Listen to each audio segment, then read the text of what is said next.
Oh, we're very pleased. We're pleased to be joined by Demi, Jon, Billy and Alu. Welcome to the show. Promo. Congratulations, guys. Me and Alice watched it. Like, we watched 2 eps last night. Oh, it's beautiful. It's so good. Billy, start with you. You play Tommy Norris, who is the Landman, I suppose. Right. I guess in this country, we kind of know, like most people when they travel to the States, they go to New York, they go to California, maybe Florida. This is a whole different world for us. Right. So tell us about what a Landman is and where this drama is about. Well, it's about the ins and outs, ups and downs, good and the bad, ugly of the oil business. You know, it's how we get the oil out of the ground and how dangerous it is and the people that work in it and around it. It's about families that are affected by it. So it's, you know, it's not just a movie or series about oil. It's also about the lifestyle of the people and what it does to them. And a landman is essentially the person who procures the land to drill on, and it's not always easy, and sometimes you're sharing that land with some nefarious characters, as Jon said yesterday. So essentially I'm the go-between between the people who work in the oil fields, you know, and Jon, who owns the oil company. And so I'm in charge of making him money. And there's a lot of pressure on me to do that. And you're also in a lot of debt as well, aren't you? Like $500,000 in debt. Yes. Unbelievable. Yeah. The landman isn't always the one who gets rich. And an interesting little backstory of this with Jon and I is that we knew each other years back. And so when I go over to their house, which is a huge mansion, and I'm living in this oil house with 2 guys, you know, and I go over there and you can't help but think that could have been me. And so our relationship is weird because if you can imagine your best friend and then all of a sudden they're your boss. Which is, so that adds an extra element to our relationship. A lot of tension kind of thing. Yeah. Jon, I was a little bit disappointed, if I'm honest with you. I watched the first 2 episodes, hardly in it. What's going on? When do you actually appear? I want more ham. Yeah, I'm ham. You're ham. What's going on? You won't be dissatisfied eventually. Eventually you'll get more ham. I think that's what we're trying to say. There's a lot of ham to go around. There's plenty of ham. It's Christmas. We can share the ham. There's never enough ham. No. But tell me a little bit about your character. Yeah, well, you know, just kind of piggybacking on what Billy was saying, you know, that our characters have a history that we started kind of in the same place. And, you know, a big part of this business is sort of risk and gambling. And my gambles paid off, so I went down this road. And Billy's character's gambles didn't quite pay off, so he went down a different road. And here we are. But what the danger and the drama of the series really looks at is when there's all of these kind of chips on the table, you know, and all this money to be won or lost, you do tend to attract some different kinds of people that are also interested in that potential windfall. And yet your character from the first 2 episodes, when we do see him, it's not like he's living a high life or anything. He just seems permanently stressed, high blood pressure. Yeah, well, can't have time with his family. With the business too. You know, when all of these decisions are made, with life and death, multi-million dollars, one to be won or lost, or in this case, hundreds of millions of dollars to be won or lost. That tends to have its effect on you as well, not only on your relationship, but on your other relationships, your business relationships, and your health. I mean, we all know that's not exactly a great thing to be worrying about all the time. Yeah, there's definitely a cost to the family, isn't it? Especially for your character, Cammy. I mean, it's a world of high risk, high reward. Yeah. And whenever that's at play, it's operating in those extremes. Yeah, my job was to be the caretaker. I'm the caretaker of the group. Great job. Filthy rich caretaker. Okay, so... Living the best life caretaker. The best clothes caretaker. How much fun was it to play her, though? I mean, I feel it's just getting started for me. It's really? Like, yes. I mean, working with this group, was fantastic. It was, but I think stepping into the world, because I felt like for the audience, it's an unfamiliar, it's a new kind of subculture, but I felt like it was also a new world for me. Yeah. We all got to be in Fort Worth. It's meet a lot of the people whose lives this is essentially based on, Yeah. who live this in a real sense. And so Ali, the what about- locations we used and the houses we Yeah. used were all We're very all real. real. Right. Yeah. Ali, your character, Angela, I mean, at the moment, we've got a little bit of Ham scenario going on because I'm just seeing you down the phone for the first episode. Just like there's a lot of Great FaceTime. FaceTime. It's like we're back in FaceTime for a COVID. You're little doing a while. lot of FaceTime stuff down there. There really Tell us a little is. bit about your character. You know, she's just a wild cat, and she's coming back to get her ex-husband and wreak havoc on his life. And she's very colorful and fabulous. She loves to have fun. She loves to get drunk. She's kind of just a wild card. How much fun did you have filming in Texas? Did you like it? Look, I love Fort Worth because it's an authentic town, you know, and you really feel like that's the real land of cowboys and oil. You really feel that there. And so that's something that I loved. And then, you know, I mean, you go to the dog park, there's a full bar. You go to Pilates, full bar. And there's a bar everywhere. Bar everywhere. There's like they like to get after in Texas. So, I mean, it was fun.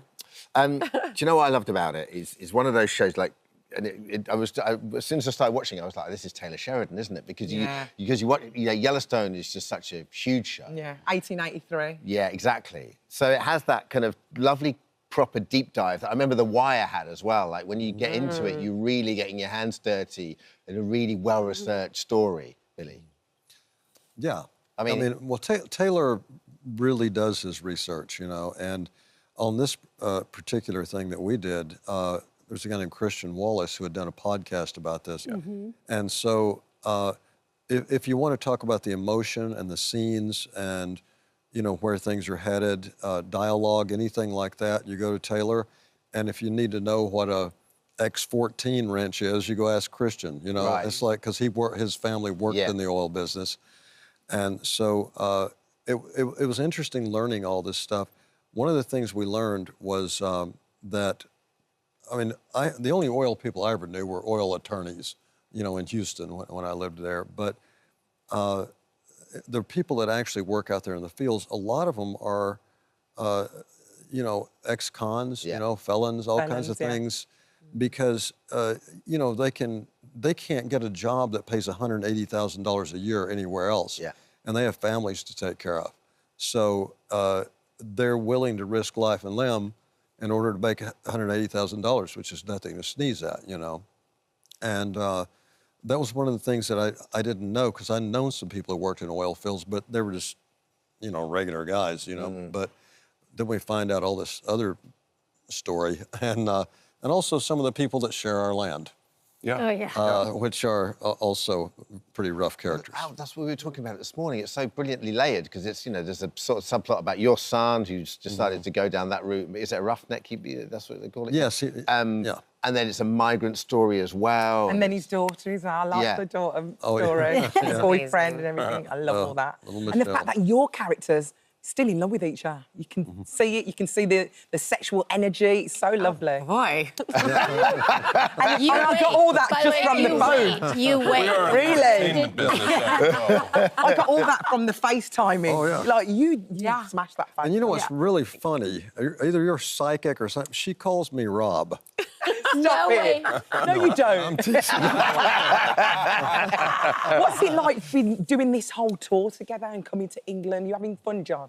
Blast. It's always it's great to be here, and you know it's funny about these kinds of shows because you could, to your point, you could think it's about Texas and it only resonates in Texas or people that know this particular world. But to your point again, there's such a universal element to this. So it resonates with the family story and the migrant story and all the things about what do you do when you're out of options. You know, where do you go? You know, if you have to do something to pay the bills, and I think people all around the world can obviously relate to that. Absolutely. You know?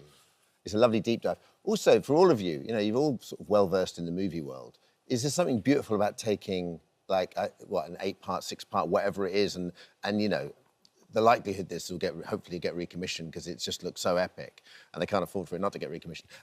So, would you, like, is it something wonderful about doing something a bit more long-form? Well, yeah. I mean, I certainly know that from my days on Mad Men of having telling a story over the course of many years, and there is something really exciting about that, to be expansive and to really kind of look into where can this story go? Which route will we follow? Which character will we follow? Will somebody who's a minor player in the first season become a major player further on? And that's certainly exciting from a viewer standpoint. I'm sure. And also, if I can add this, directors fight with studios all the time to keep their movie at 3 hours and 25 minutes.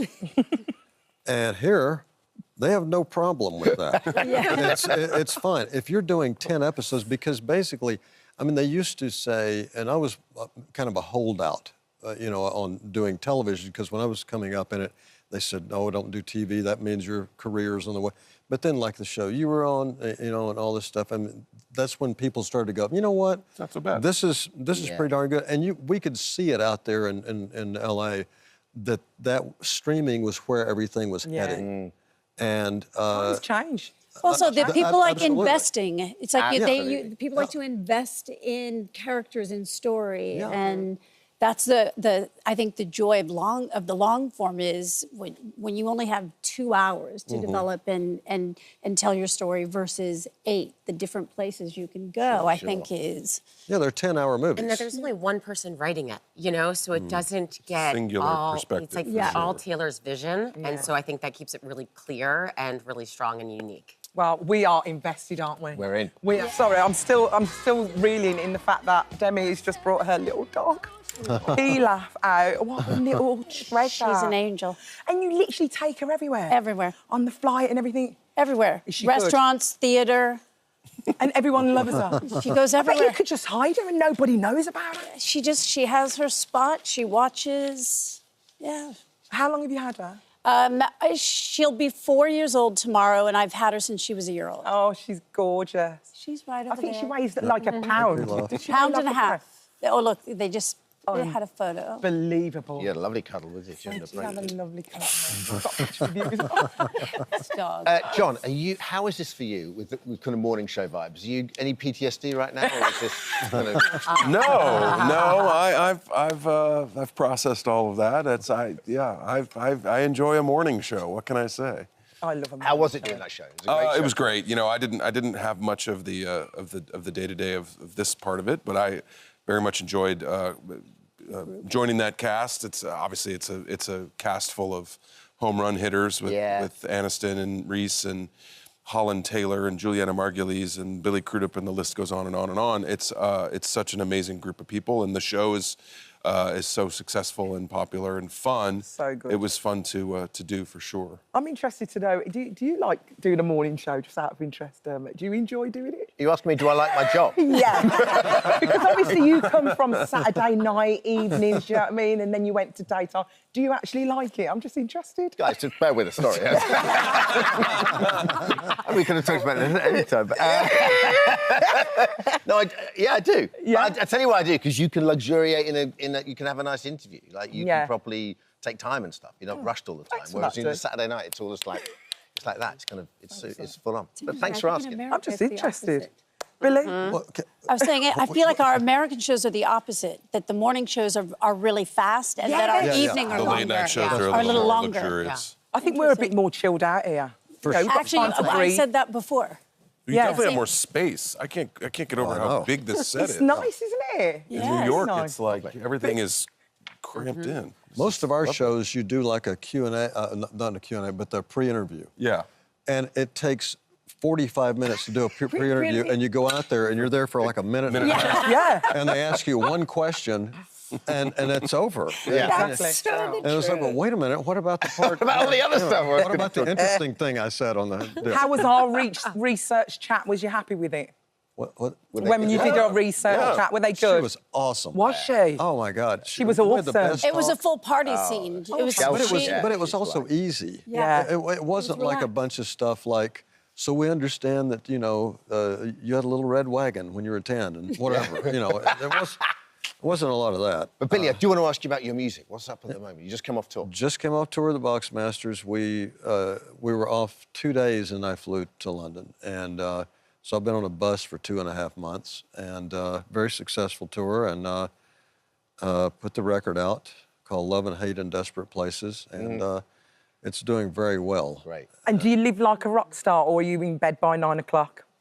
Oh, God, no. That's why I'm trying to readjust here, because I'm more suited for the rock and roll lifestyle.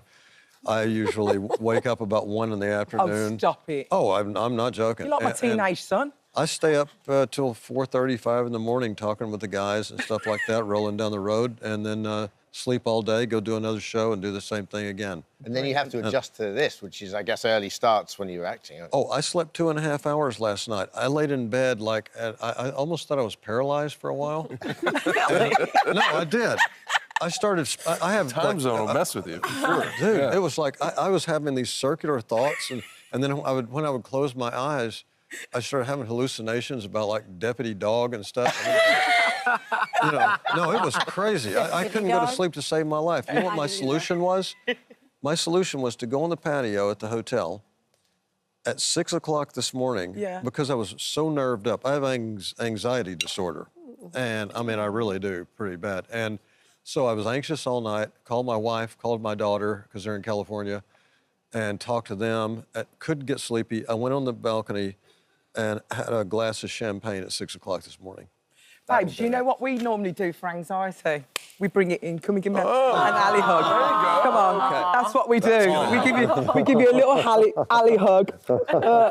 And we go, oh, yes, Dermot. There's another one. Yes. Jesus. There you go. All right. Did you like it? I know, I'm less How's the anxiety now? Okay. Don't get jealous, Dermot. No, not at all. I loved it. Now I'm going to sleep right here. Yeah, that's it. He's got a full day of You rest knock to do. yourself out. You stay here for Hey, can I just ask, is Legally Blonde, are you going to come back in it?